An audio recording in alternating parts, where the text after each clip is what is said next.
झोपायचंय. लेकरा, जगाचं काहीच कधीच कोरडं पडणार नाही तुझ्यासारखी लेकरं पदरात असताना. बाळा, तू तुझ्या आई वडिलांचे एक फूल आहेस. या दुनियेचे काटे तुला टोचू नये म्हणून ते परिस्थितीशी लढत आहेत. पण तू मात्र तुझे पाय घट्ट धरून ठेव. येणाऱ्या संकटाची सामना धीराने करायला शिक बाळ. काळोखानंतर उजळणारी पहाटी आपलीच असते. एक लक्षात ठेव बाळा, फुलांच्या पायघड्यांवरून चालताना काटे बोचले तर सहन करायला शिकायचं. कारण काट्यांना फक्त बोचणे माहीत असते, वेदना कळत नसतात. पण तुम्ही तुमचे पाय एवढे घट्ट करा की एक दिवशी काटे तुम्हाला सांगतील, आइए सुस्वागतम, हम झुकता है तुम चलना सीखो.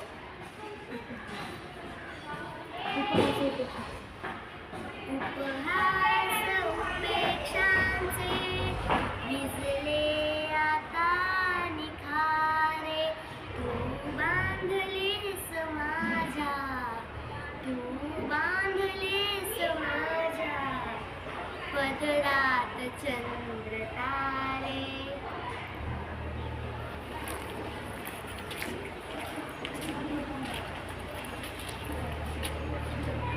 सगळ्यांना स्टॉप.